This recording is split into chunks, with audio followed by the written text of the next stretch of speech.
He tried to close my bank account. Not ask for money, not borrow, not even steal quietly. He walked into the branch, said I was incapacitated, and handed over a forged power of attorney with my dead husband's name on it. I'm 78. I still drive, cook, walk without a cane. I still remember my first locker combination in high school. But according to my son, I'm not fit to handle my own finances. The bank clerk's hands were shaking slightly as he told me. His name was Michael. Young, polite, maybe 30. Mrs. Groves, we didn't process anything. We were concerned about the paperwork. That's why I asked you to come in today. He didn't say fraud, but it hung in the air, sharp and obvious. I sat in that stiff leather chair across from his desk and stared at the form. All the fields were filled. My name, my address, my date of birth, the forged signature, a doctor's letter attached, also fake, saying I was suffering from early-stage dementia. I could see the notary stamp smudged at the bottom, and his name at the end. Thomas Groves. My son. I didn't say a word for a long time. Michael kept glancing at me like he expected a breakdown, a cry, or maybe an excuse. But I just sat there, remembering the boy with skinned knees who once cried because I threw away his broken Lego piece. He couldn't bear to let go of anything, not even things he'd ruined. I looked at Michael. Is there anything I need to sign? He blinked. Ma'am? To cancel all access, to revoke any prior authorizations, to block him from everything he might think he has a right to. Michael opened a drawer slowly, pulled out a folder, and passed it across the table. These forms will do that, and we'll flag your account permanently. I took the pen and signed each line with a hand steadier than I expected. When I finished, I leaned back and looked out the window. Traffic was moving like always, slow and lazy. A bus full of school kids passed. I wondered if any of their mothers had ever been betrayed by their sons. You don't have to go through this alone, Mrs. Groves, Michael said carefully. I smiled at him. Not kindly, not bitterly. Just evenly. I'm not alone. I have a granddaughter who brings me flowers on Tuesdays. And now I have your forms. He looked like he wanted to say something more, but didn't. I stood up, straightened my coat, and walked out of the branch without looking back. The sun was warm, too warm for October. I got in my car and sat for a minute before turning the key. The envelope was still in my purse, the one with the documents Thomas had tried to file. I pulled it out and held it in my lap. Then I started the car, drove straight home, and opened the locked drawer where I kept every canceled check I'd ever written him. The list was long. The first check I ever wrote to Thomas was for $12. He was 17, and his football team needed matching socks. He'd asked his father first, quiet, polite. And when Ray said no, Thomas came to me with those big brown eyes and the speech about team spirit and looking the part. I gave it to him in cash, but I wrote the check to remind myself where it started. The second was for college, then rent, then his wedding, then a new water heater, then therapy, then the divorce. It went on and on, a pattern so slow and steady it took me decades to see the slope I'd been sliding down. That morning, after the bank, I spread all the papers on the dining table. I hadn't touched the good china in years, but now the table was covered edge to edge with paperwork. 43 canceled checks, 8 wire transfers, 4 power of attorney forms he had me sign just in case, and 2 life insurance policies with his name listed as sole beneficiary. I didn't cry. I didn't even feel angry. I just felt tired. I made myself tea, sat down, and opened a notepad. The same kind I used when Ray and I ran our hardware store. I wrote down everything Thomas had received from me in the last 20 years, item by item, line by line. The total made my stomach twist. $412,680, not including groceries, not including the birthday trips or the gas cards or the medical bills for his daughter when he couldn't get her on his plan, not including love. At around noon, the phone rang. His name flashed on the screen. I stared at it, letting it buzz. 5 rings. Voicemail. Then the message came in. "Hey, Mom. Just checking in. Wanted to let you know I dropped off some paperwork at the bank last week, just in case something happens. They might call you. No big deal, just routine. Call me when you can." Routine. That's what he called. Trying to take my money, my name, my rights. Routine. I took a slow breath, then dialed a different number, one I hadn't used in nearly 5 years. My lawyer, Deborah Langston. The last time we'd spoken was after Ray passed. Deborah speaking. "It's Edith Groves," I said. "I need to change my will." She didn't ask why. She just said, "Come in this afternoon. I'll clear the schedule." I dressed carefully. Nothing too formal. Just something that said I knew what I was doing. My navy wool skirt. The pearl earrings Ray gave me on our 25th anniversary. The ones Thomas once told me looked a little out of place on someone without a retirement plan. At the office, Deborah listened without interrupting. She took notes. She raised one eyebrow when I told her about the forged papers. "Do you want to press charges?" she asked. "No," I said. "Not yet." She nodded. "But you want to revoke all previous power of attorney and remove him from the will. And," I added, "I want to set up a trust for my granddaughter Emma." Deborah's pen paused over the page. "You're sure?" "I'm sure," I said. "She's the only one who still calls me because she wants to, not because she needs something." We spent the next hour going over documents. I signed each one without hesitation. When it was done, I walked outside, stood on the curb, and looked up at the sky. The air felt different, lighter, like something had shifted. Then I took out my phone, scrolled down to Thomas's name, and blocked it. He could have had everything. Not my money, but my trust. Now he had neither. The silence after blocking your child's number isn't peace. It's something else, a kind of hum beneath the floorboards. You hear it when the fridge clicks off, when the faucet stops dripping, when the whole house exhales and realizes it's not waiting for anyone to come through the door. That night, I couldn't sleep. Not from nerves, from remembering. I lay in bed with the lamp on, staring at the same crack in the ceiling that Ray always swore he'd fix. Thomas was my only child. There was a time I couldn't say that without a swell of pride.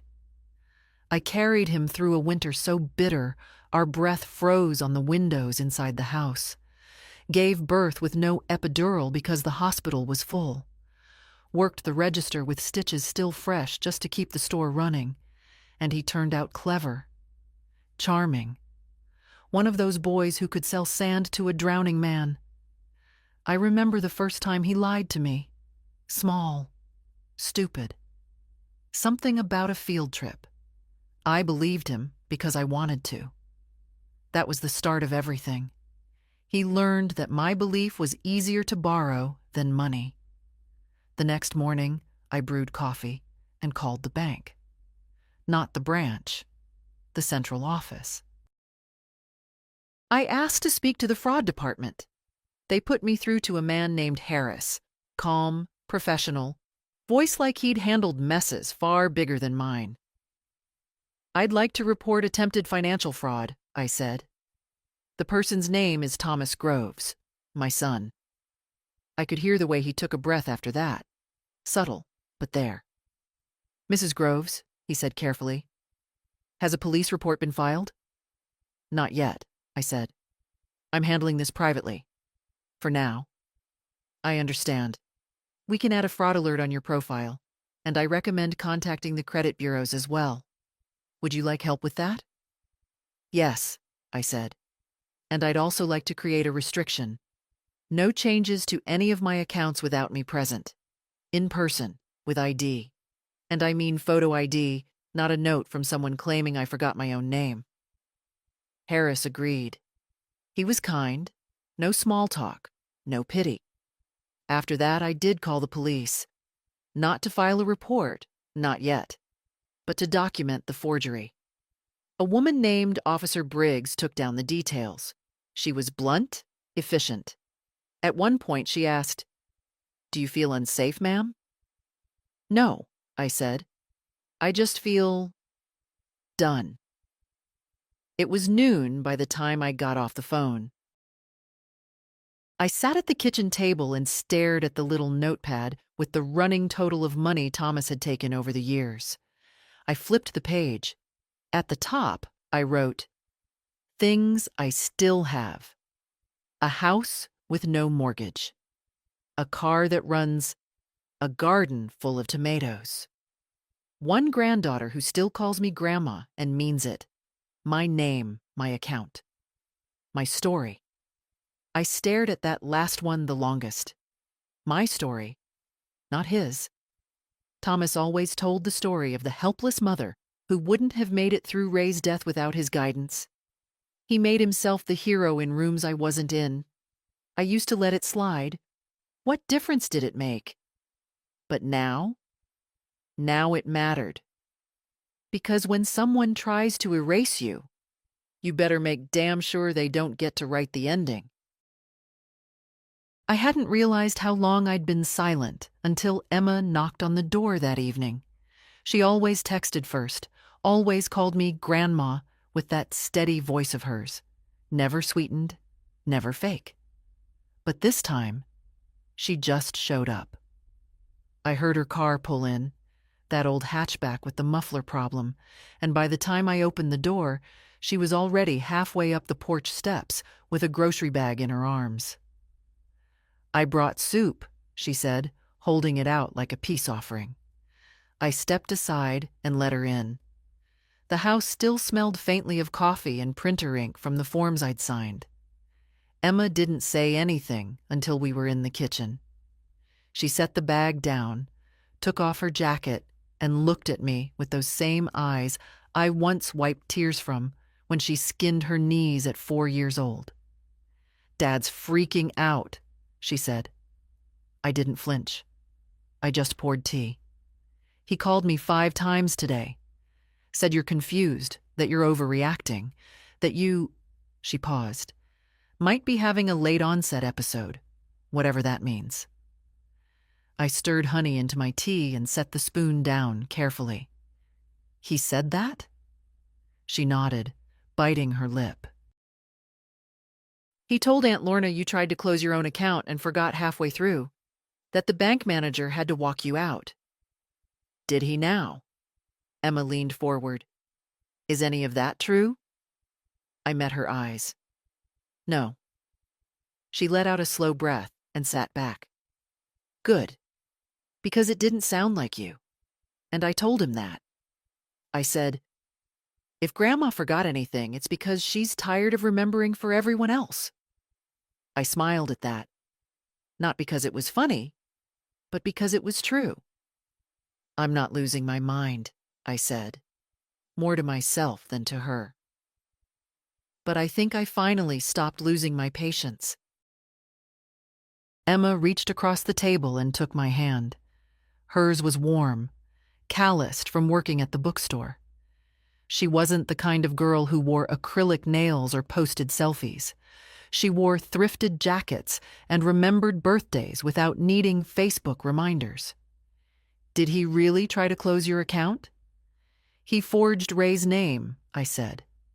"Filed a letter saying I had dementia. Tried to take everything." Emma looked stricken. But why? You've always helped him. I pulled the notepad from the counter and turned it to the second page. 412U 680. Her eyes widened. Grandma, that's your whole life. I nodded. And still not enough. We sat in silence for a while. Outside, the wind picked up, rustling the dry leaves on the sidewalk. The kind of autumn day that makes you aware of time. Not in a sad way, just honestly. Like nature doesn't lie. Finally, Emma said, "What are you going to do?" "I already did it," I replied. "He's blocked from my accounts. The bank's flagged his name. The lawyers redrafted the will." "And me?" "You," I said, squeezing her hand. "Have a trust now. Not a fortune, but enough. For school, for rent, for whatever gives you freedom." Her mouth dropped open. "Grandma, I didn't come here for—" "I know," I cut in gently. "That's why it's yours." She covered her face with her hands. I could see her shoulders shaking. Not from greed, not from guilt, but from some soft, painful recognition that someone had seen her, chosen her, believed in her. "You've always had a key to this house," I said. "Now you have something more." Emma lowered her hands and looked at me like she was trying to memorize my face. "He's going to be furious." "I hope he is," I said calmly. "Maybe fury will feel different enough from entitlement to wake him up." And for the first time in a long while, I felt something like pride rise up in me. Not for the things I'd given, but for the thing I'd finally taken back. My voice. The letter came 2 days later. Thick envelope, my name typed neatly on the front. No return address. I knew the handwriting on the enclosed note before I even opened it. Thomas never learned cursive properly. His R's always looked like incomplete B's. Inside, a 3-page letter, folded with the kind of precision that tries to pass for sincerity. I sat down at the kitchen table, unfolded it carefully, and began to read. "Dear Mom, I'm sorry things have gotten to this point. I think there's been a huge misunderstanding. I never meant to hurt you.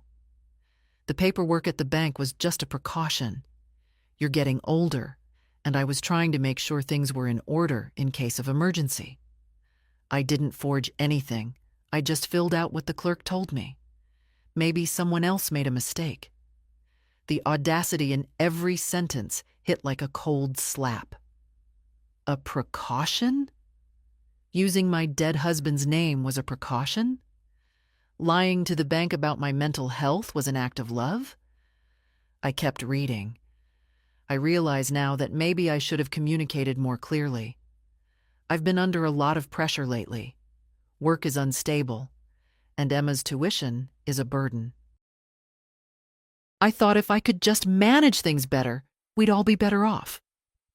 I didn't mean for you to find out this way. I was trying to protect you. Please call me. I'm worried about you. Worried. About me." The last line was the worst of all. "I hope you can forgive me. Let's sit down and talk like a family." I folded the letter slowly, then tore it in half. Then again. And again. Until the pieces were too small to carry meaning. I didn't need a family meeting. I needed the truth. That same day, the bank confirmed the last step of the trust transfer. Deborah called to say the paperwork was finalized, everything locked in. Emma would be notified officially within the week. "You did well," she said, "and you did it clean." I thanked her, then hung up and stared at the window for a long while. The maple in my yard had finally gone red.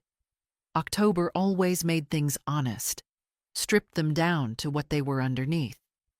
That evening, Emma came by again. She didn't knock this time, just called from the car and said, "I'm outside, got groceries." She didn't bring up the trust. She didn't say a word about the money. We just made grilled cheese, ate in the kitchen with the window open, and listened to the leaves scratching across the sidewalk.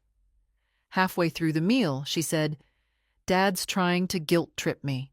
I nodded. I figured. He says I'm choosing sides. Are you? She looked at me, clear, unflinching. No, I'm choosing truth. There's a difference. I reached over and touched her wrist. Good. Emma was quiet for a while, then said, "He's going to hate me." No, I said. He's going to blame you. That's different. Hatred takes effort. He's never worked that hard for anyone. She laughed, sharp but not bitter. You're colder than I remember. No, I said, just finally warm enough for myself. That night, after she left, I sat in the living room and pulled out the photo album I hadn't opened in years. There we were, Ray, Thomas, me, in a different time. A time when love didn't have ledgers, when hugs weren't debts. I kept the album open beside me as I fell asleep in the chair. I wanted to remember where we started, so I'd never forget how far I'd come. The first call came at 7:42 the next morning. I recognized the number. Not Thomas, but his wife, Evelyn. We hadn't spoken in over a year. The last time was Easter, when she'd dropped off a store-bought pie with a note saying, "We're swamped, love you." She'd barely made it up the steps. Her perfume lingered longer than she did. This time, she didn't wait for voicemail. "Edith, hi," she said, voice clipped, brisk. "I think we need to talk." I was still in my robe, holding a cup of tea that had gone cold. I walked to the window and looked out at the quiet street. "About what?" She sighed, the theatrical kind. "I don't want to be in the middle of whatever's happening between you and Thomas, but you're making things very difficult." "I haven't made a single phone call," I said. "He's the one scrambling." She ignored that. "Emma told us about the trust. Do you think it's fair to pit her against her father like this? She's a child." "She's 24, I said evenly. "A child emotionally. She's not ready to carry that kind of financial responsibility, and it sends the wrong message." "What message would you prefer?" I asked. "That theft is a family value?" There was a pause. "I know you're upset," Evelyn said, voice cooling. "But this could still be fixed, quietly. No need to involve lawyers. If you'd just sit down with Thomas—" "I did," I cut in my mind. I sat down with every version of him I've ever known. The boy who cried when his goldfish died. The teenager who lied about failing chemistry. The man who asked me for money under the table because his pride couldn't take a real job. And I decided that version's run its course. You always had a flair for the dramatic. "No," I said. "I just finally stopped being afraid of silence." She tried once more. "He's your son." "I know exactly what he is." I ended the call and set the phone down carefully on the table, like it might burn a hole through the wood if I wasn't gentle. 10 minutes later, Thomas called again. Then once more. I didn't answer.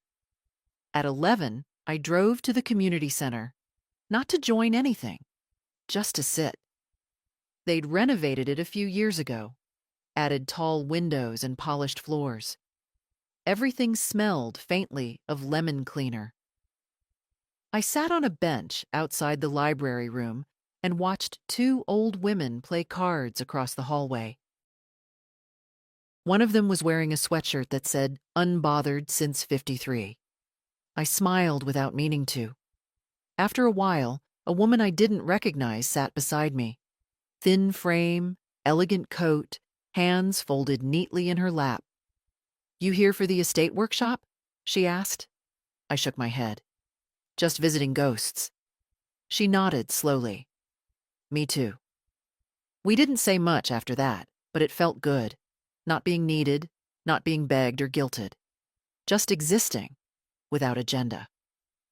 On the way home, I stopped by the post office. My box was mostly empty: a coupon flyer, a retirement investment ad, and one pale blue envelope with no return address. Inside was a card, no message, just a photo of a little boy holding a Lego spaceship, a Polaroid, from 1988. On the back, in my handwriting, Tommy's first big build. Wouldn't let anyone touch it. The card had been folded, flattened, refolded. It had lines like an old letter that someone couldn't quite throw away. I drove home with it on the passenger seat, glancing over at it like it might explain something. But it didn't. He'd built something once, with pieces he was proud of, and now, all these years later, he was trying to take apart what wasn't his. But I wasn't letting him, not anymore. Sunday came quiet, the kind of quiet that used to mean something in this town. Church bells, slow coffee, neighbors in their gardens. Now it just meant no calls from spam numbers and one less excuse to ignore the silence. I took my tea out to the porch. The air had that cold edge October carries when it wants to remind you what's coming. I wrapped the shawl tighter around my shoulders and watched the world wake up slowly. A jogger, a squirrel, the neighbor boy dragging his trash bin with one wheel missing, and then a car I recognized. Thomas's, not the rusted Corolla he used to drive. No, this was the newer model, sleek, gray, with the payment plan I probably funded. He didn't park. He idled. Then he got out, smoothed his jacket, walked up the steps with that slow, practiced calm he used in meetings, the one that said, "I've already decided how this conversation ends." I didn't move. He stopped 2 feet from me, hands in his coat pockets. "Mom, Thomas, you won't return my calls." "No." He nodded, like I'd confirmed something. "I wanted to talk, in person." I took a sip of my tea. "I know things got misunderstood," he said. "You forged a letter." His jaw tightened. "That's not how I would put it." I raised my eyebrows. "I thought we had an understanding," he went on, "that I'd help manage your affairs. You're not exactly getting younger." I looked at him, standing there like a man who thought age was an argument. "Do you think I've made it 78 years just to forget who I am? Mom, come on, don't make this harder than it is."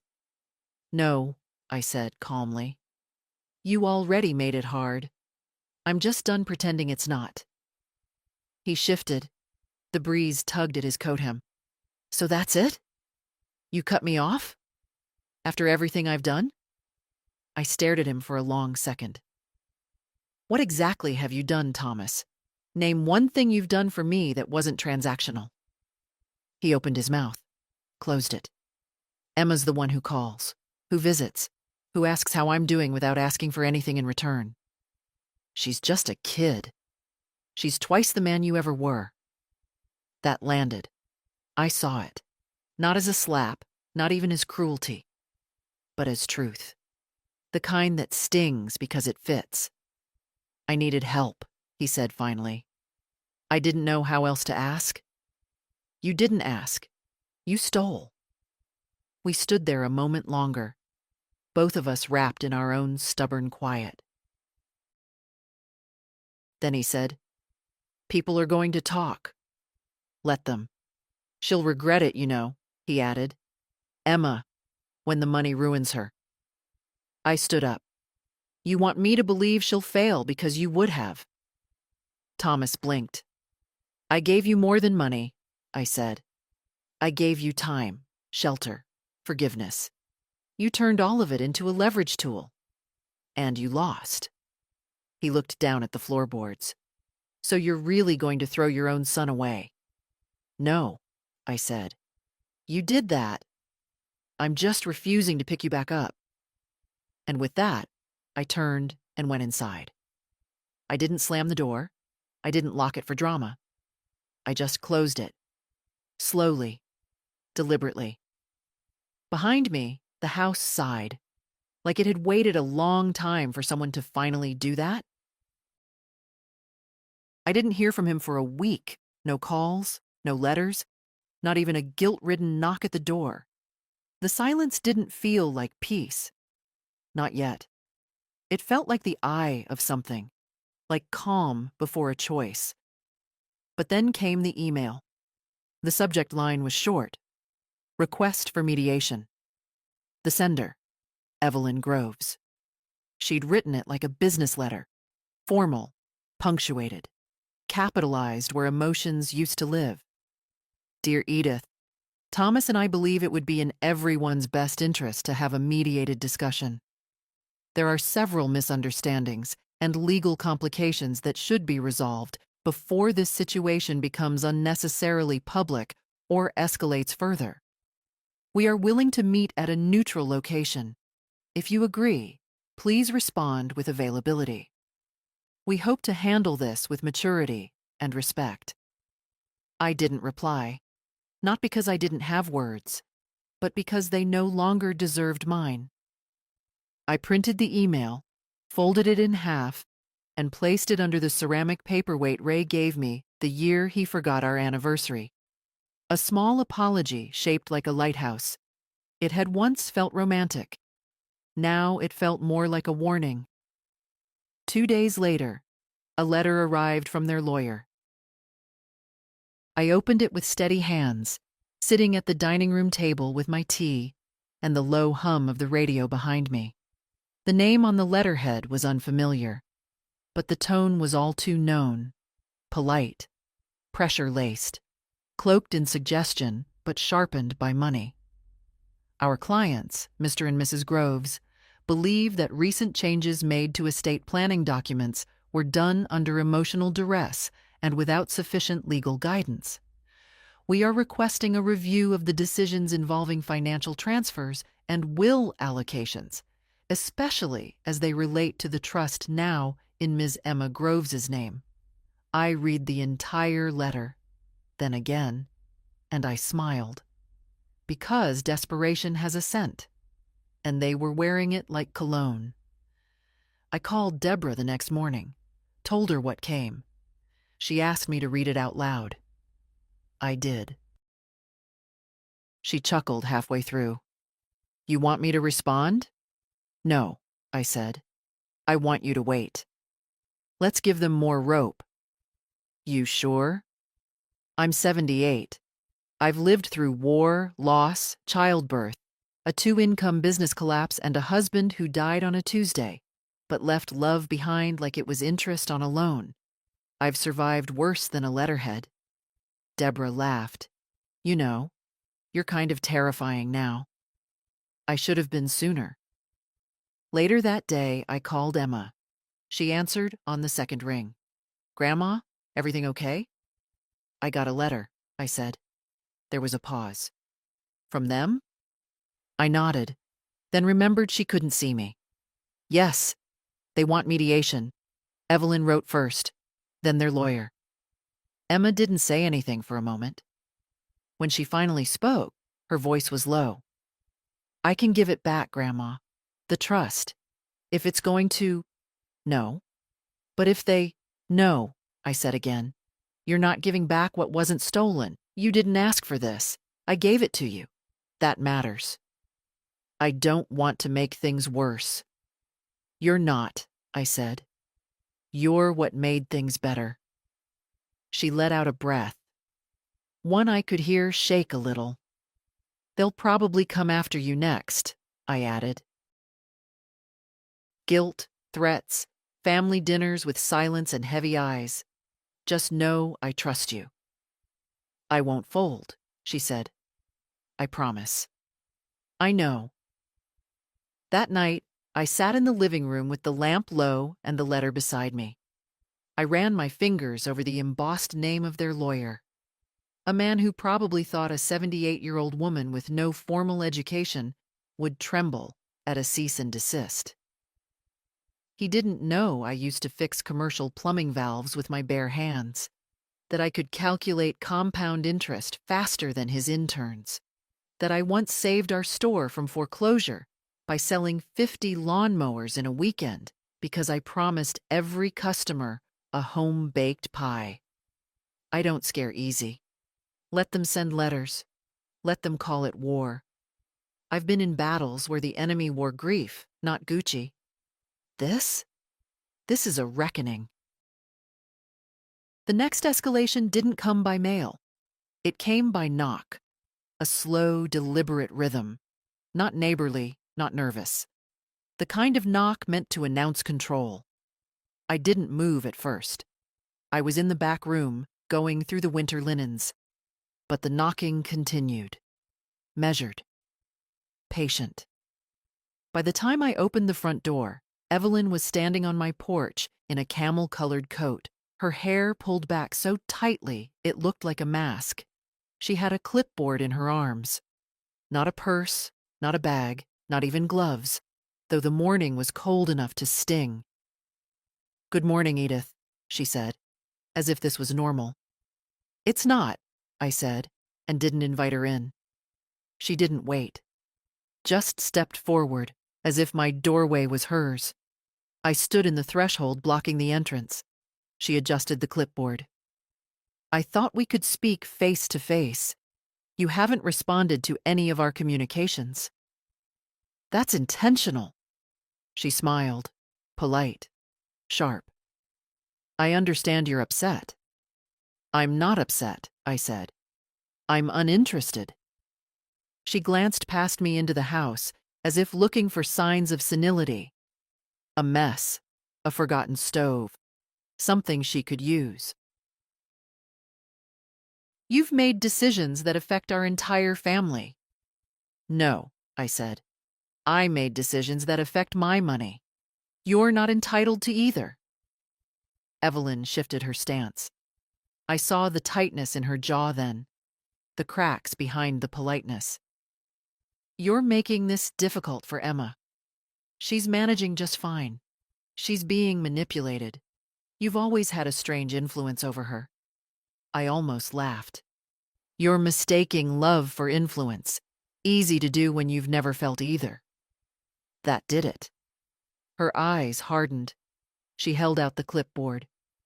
"I'm here to offer one final proposal. If you dissolve the trust and return the funds to a central family account, we'll drop all legal inquiries and handle everything quietly.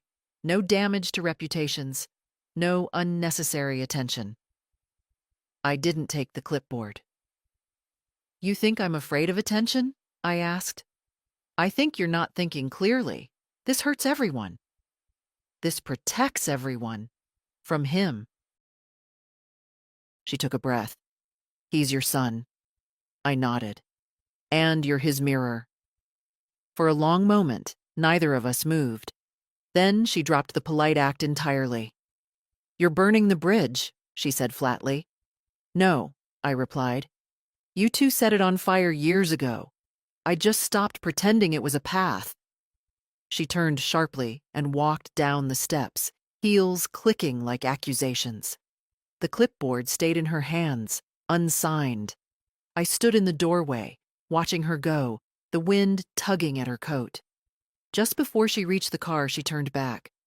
"You've taught Emma to be cruel." I smiled. "No, I've taught her not to inherit silence." And then I closed the door. This time I did lock it, not out of fear, but finality. Later that evening, I found a voicemail from Emma. "Grandma, did she come by? I heard from Dad. He said something about a last olive branch. I'm worried. You okay?" I called her back right away. Her voice was tight when she answered. "I'm fine," I said gently. And she brought a clipboard, not an olive branch. "Did you sign anything?" "I don't sign lies." She was quiet. Then, "I told them I wouldn't meet them without you. They said you were unstable. That you'd manipulated the bank, the lawyer, me. I let that sit for a second. And do you believe them? No, she said. But it still stung. Hearing it. From him. I know. We were both silent for a while, sitting in different houses with the same ache. The ache of realizing that family can disappoint you deeper than any stranger. Finally, she said, I'm not giving it back. The trust. I don't care what they threaten. I know, I whispered. And I did. I believed her. Because Emma, for all her youth, had inherited something I'd nearly forgotten I had to pass down. Not just money, but backbone. I once read that strength isn't loud, it's quiet, rooted, slow to bend. That week, mine sounded like teacups returned gently to their saucers, like a phone left ringing, like paper sliding into a file folder, one document at a time. No shouting, no retaliation, just silence. Heavy, deliberate. But not everyone appreciated that kind of silence. 2 days after Evelyn's visit, I received a message from a man named Peter Lang, a financial advisor. Apparently, Thomas and Evelyn's. He left a voicemail using the kind of voice that sounded freshly printed. Mrs. Groves, I represent certain interests of your son and his wife. I'm reaching out to request clarification regarding recent asset transfers. We believe some of these may have occurred under emotional pressure, and there's concern about your capacity to manage such significant decisions. If you're willing, we'd like to assist in rebalancing your estate in a way that protects your legacy and family unity. Family unity. That was a new flavor of manipulation. I didn't call back. Instead, I forwarded the voicemail to Deborah. She responded within the hour. Don't worry, they're fishing, but I'll send them a formal cease contact. It's time to put them on record. Good. Let them talk to lawyers. Let them pay for every hour they try to twist truth into doubt. I'd spent enough years subsidizing their schemes. Now they could subsidize their own fantasies. Later that evening, I baked. Not for them, for me. Banana bread. With the recipe Ray's mother gave me when we were first married. Smudged in my handwriting, the ink fading where I'd once spilled vanilla. It had been years since I'd baked without an occasion. No birthday, no fundraiser, no obligation. Just because I wanted the house to smell warm again. Halfway through, the doorbell rang. For a moment, I considered ignoring it. But something told me it wasn't them. I opened the door and found Emma. She was holding a stack of papers, her shoulders hunched, eyes tired. Am I interrupting? Only the bread, I said. Come in. We sat in the kitchen, the oven humming behind us. She laid the papers on the table, printouts, statements, emails. I didn't read them. I just looked at her. I think they're digging, she said. Trying to find something on me. Evelyn asked if I'd used the trust funds yet. I haven't, not a dollar. But she said if I so much as spend it on rent, they'll accuse me of misusing assets. They don't have access, I said. They're trying, she whispered. They're making calls, asking questions at my work. My advisor said they even contacted the college bursar's office. They're hoping you'll break. Emma looked down. Part of me wants to, just to make it stop. No, I said. You don't give cowards what they want. She nodded slowly, but I saw the weight in her spine, the way her fingers picked at the corner of the paper. They don't see me as a person, she said. Just a chess piece. They don't see anyone as a person, I said. Just means to an end. I stood and poured us tea. She took hers with honey, always had. I remembered the first time I gave her a cup that way. She was 8, had a fever.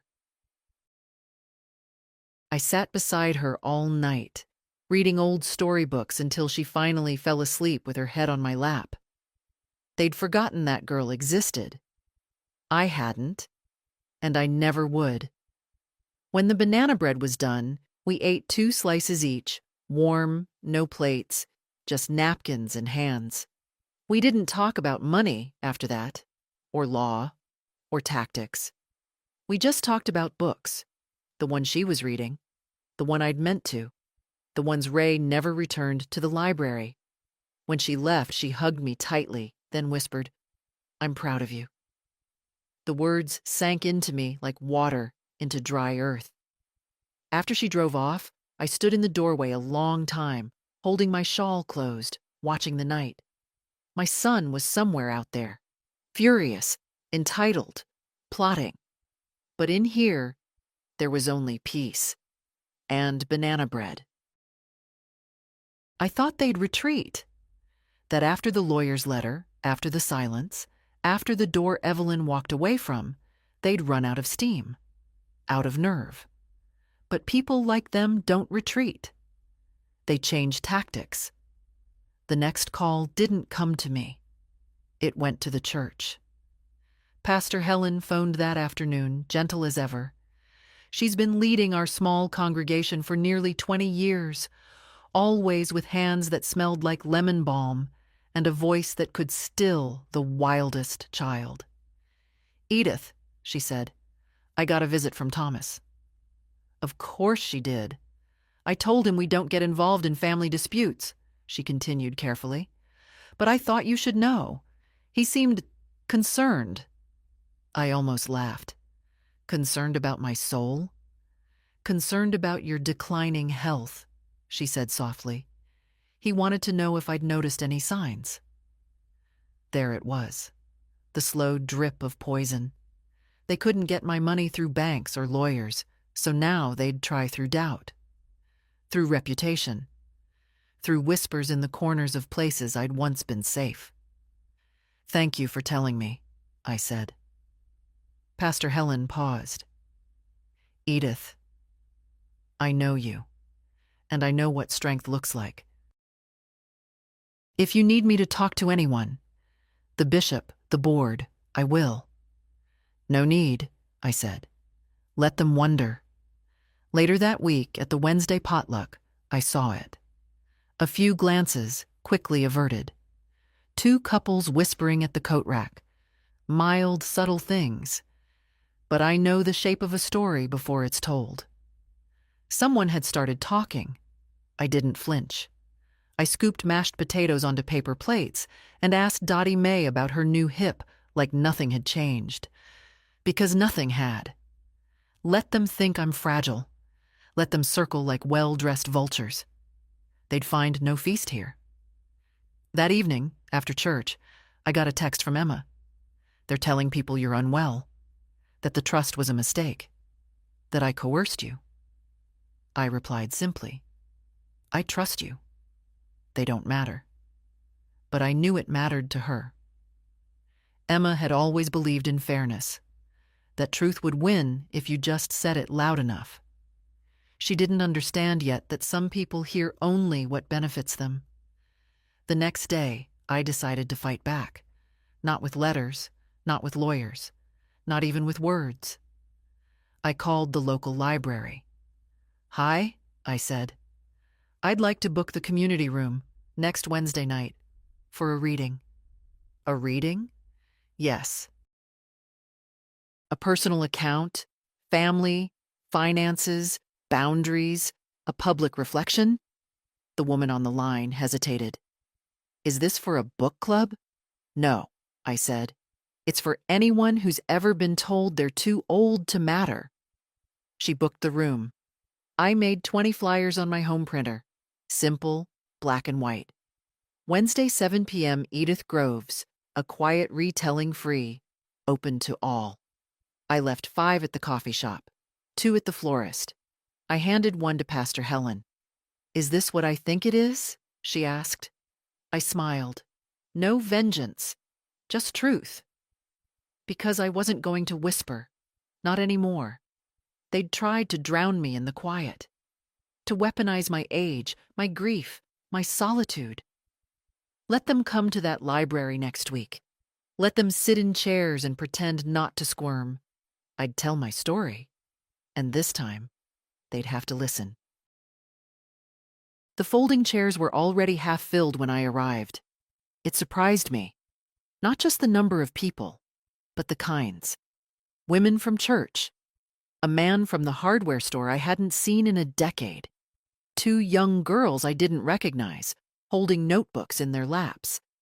And in the back, near the exit, standing with arms folded and posture stiff, was Evelyn. Not Thomas. Of course not Thomas. He'd sent her like always. The mouthpiece, the shield, the mask. I walked to the front of the room with my notes in one hand and a thermos of tea in the other. I wasn't nervous. That feeling had passed long ago, somewhere between his first betrayal and my last forgiveness. This wasn't a performance. It was a declaration. Pastor Helen sat in the front row. Emma slipped in quietly and took the seat beside her. I caught her eye and nodded once. She didn't smile. She looked serious. Ready. Good. Thank you all for coming, I began, standing behind the small podium. No microphone, no amplification, just me.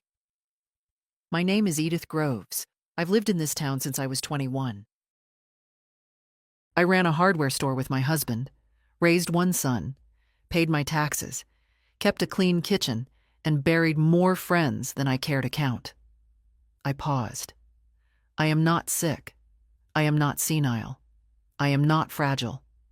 But I am tired of silence, of manipulation, of the way people treat older women like faded photographs, easy to overlook unless you need something sentimental. A few nods.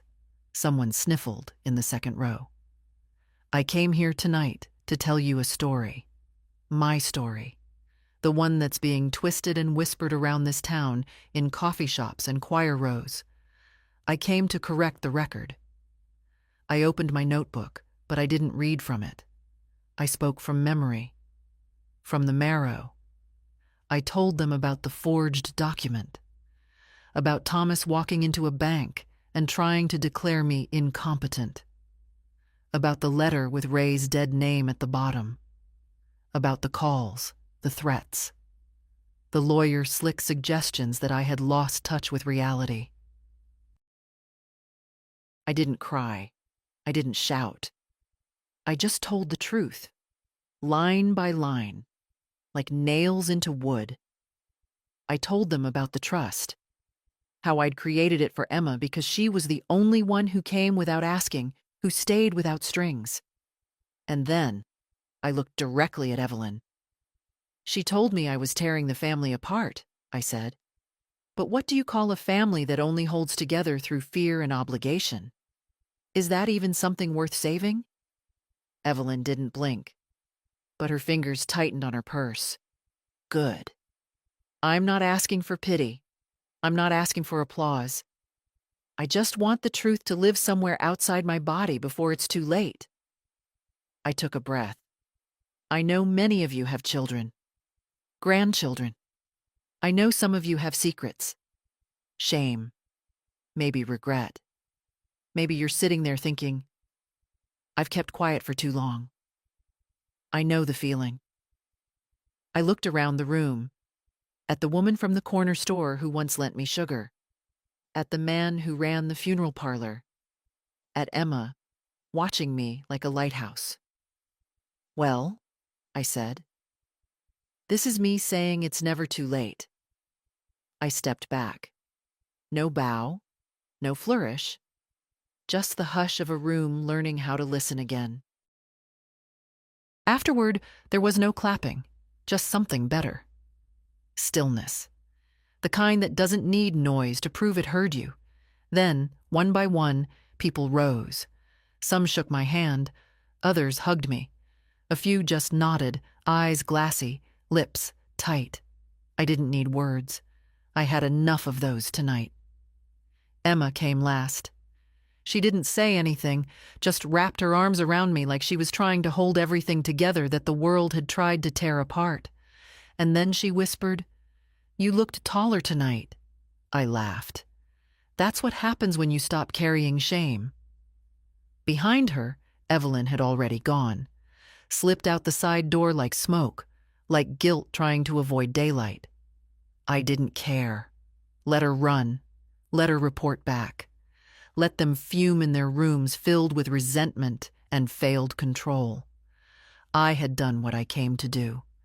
And that night, for the first time in a long time, I slept without dreaming of explanations. I woke to roses, 3 pale yellow stems in a mason jar, left on my porch without a note. No card, no signature, just the flowers, placed gently beside the door, like gratitude that didn't need to be traced. I knew they were from someone who had been there, someone who heard. Inside, the kettle hissed. I poured my tea, sat by the window, and watched the street breathe. A dog walker passed, a boy with a backpack too large for his frame. Life, unaware that anything had changed, but it had. Not in the headlines, not in legal documents. Inside. Later that morning, Emma called.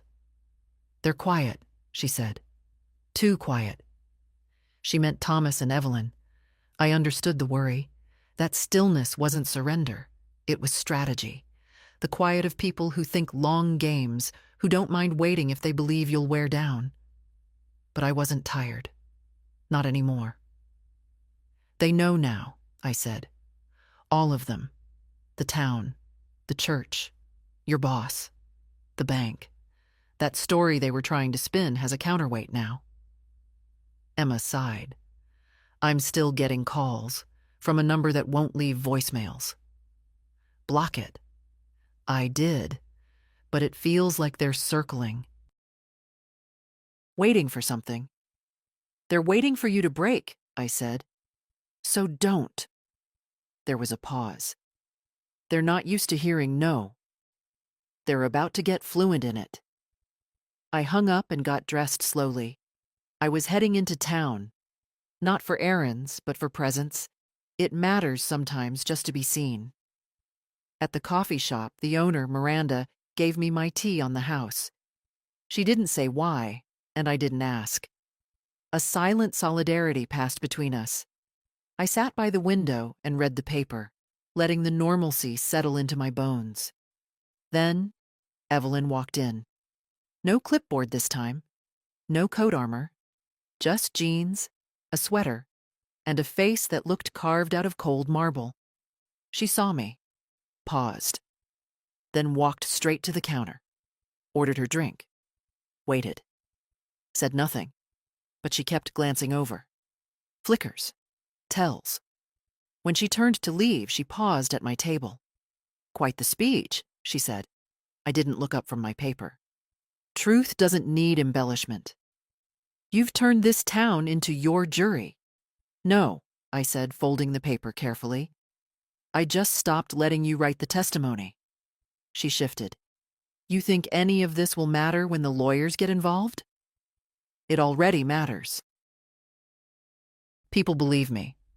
And more importantly, I do. She tilted her head, studying me like a puzzle that used to be easy. "You always were theatrical." "No," I said. "I was quiet. You just mistook that for agreement." She scoffed, stepped back. But before she left, I added, "You can keep circling, keep calling, keep spinning stories. But I promise you, Evelyn, when the dust settles, all you'll have is the echo of your own entitlement." She didn't reply. She left. And this time the room didn't watch me. It watched her. Later, at home, I sat in the kitchen with the roses in front of me. I touched one of the petals. Soft, stubborn in its brightness. Then I opened the locked drawer where I kept my will. I added a note. Not legal, just personal. To Emma, in case you ever doubt your worth, know this. You didn't inherit money. You inherited proof that standing your ground is not the same as being unkind. Love, Grandma. I folded the note, placed it beneath the documents, and closed the drawer. Let the others prepare lawsuits, whispers, strategies. I had legacy, and not even they could steal that. It came quietly, the way most endings do. A letter, certified mail, return receipt requested. My name typed neatly, the envelope thick but weightless in meaning. The sender, Thomas Groves, C.O. Lang and Associates. Deborah called before I even opened it. "It's not a lawsuit," she said. "It's a settlement offer." Of course it was. They'd tested the town, tested me, tested Emma, found no cracks. So now they'd do what all entitled people do when power slips through their fingers. Offer a compromise designed to look like mercy. I opened the letter with a butter knife, unfolded it on the kitchen table like a relic. To Edith Groves. In the interest of preserving what remains of our family's dignity and avoiding further public embarrassment, we propose the following. You agree to dissolve the trust in Emma's name and reinstate the previous financial distribution outlined in your 2019 estate plan. In exchange, we agree to cease all legal and reputational challenges and refrain from further action or contact. This is a one-time offer. Please consider the impact on your granddaughter and the long-term unity of our family. With respect, Thomas and Evelyn Groves. No lawyer's signature. Just theirs. Not legal strategy. Just desperation in a suit. I read it twice. Then once more, slower. Every sentence trying to fold itself into reason, into decency. But the lie was loud in every line. They weren't offering peace. They were offering silence. Mine. Emma came by that evening. I handed her the letter without comment. She read it, eyes scanning quickly, her face unreadable. When she finished, she looked up. "Are you going to answer?" "Yes," I said. "I already did." I showed her the envelope I'd prepared. My response. 2 lines, handwritten, no letterhead, no legal phrasing, no. My dignity was never yours to negotiate. Emma exhaled slowly, then smiled. A quiet, proud thing. "Can I mail it?" I nodded. She left 10 minutes later, envelope in hand, coat zipped tight against the wind. I stood at the window long after her car pulled away, let the stillness wrap around me like an old song, and I thought, not for the first time, about everything I'd lost in this fight. Not the money, not the years, but the illusion, the idea that love and loyalty always come as a matched set. That if you give enough, explain enough, wait long enough, people will become who you hoped they'd be. They don't. Sometimes they become louder versions of their worst selves. And sometimes the best thing you can do, the most loving thing, is not to chase, not to beg, not to teach, but to stop, to plant your feet in the truth and let others spin themselves dizzy. That night, I wrote one more letter. Not to Thomas, not to Evelyn, to myself. Edith, you waited too long to believe you were right, but now you do. And that counts. Let the world call it stubbornness. You know it as survival. You know it as peace. Let that be enough. I placed the letter in the back of my notebook, closed it gently. Then I turned off the lights, locked the doors, and slept. No dreams, no ghosts, no noise, just sleep. The sun rose through the lace curtains, soft and unhurried. October was waning, gold giving way to gray, the kind of air that smells like endings. I got up slow. No rush anymore. No phone to watch. No letter to expect. The mailbox had been empty for days. The silence now felt earned, like a room aired out after years of stale air. Emma came by with cinnamon rolls, still warm in the box. We sat at the kitchen table, just like we used to, the radio murmuring old songs we both pretended not to know the words to. "They're gone quiet," she said between bites. "They will stay that way," I answered. She nodded. "Dad unfriended me, deleted old photos too." I shrugged. Let him delete. We still have memory. She smiled, but it was tired. Not a girl's smile. A woman's. The kind that's learned some people don't come back, and that's not always a tragedy. I looked at her then. Really looked. She didn't just carry my blood. She carried my lesson. She didn't ask for power. She didn't demand inheritance.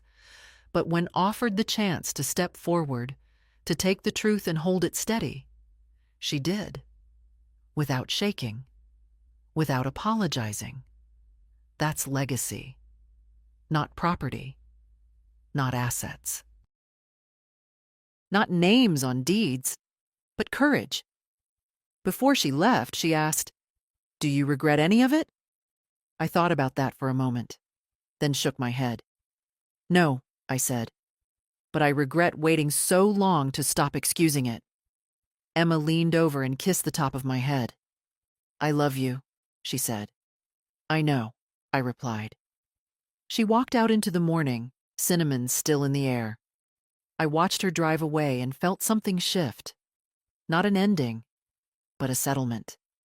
Like dust, finally choosing the ground. That afternoon, I wrote one final thing. Just a short line on the back page of my notebook. Let the silence you chose be the peace they never gave you. I closed the notebook and slid it into the top drawer with the rest. The will, the trust, the documents they once tried to take from me. All still here, all still mine. I stood and made a cup of tea. Sat by the window. The maple tree in the yard had shed most of its leaves. There were only a few clinging on. But the ones left? They held on like they meant it, just like me. And if you've made it this far, reading, listening, nodding along with the parts that hurt, then maybe this story was meant for you too. Maybe you needed someone to say it first. You don't owe anyone your silence. You don't owe anyone your forgiveness if it comes chained to fear. And most of all, you're not too old, too small, too late to protect what's yours. If this story meant something to you, leave a comment, share it, or send it to someone who needs to hear it. Not because I need the attention, but because someone else might still be waiting to speak. Let this be their sign.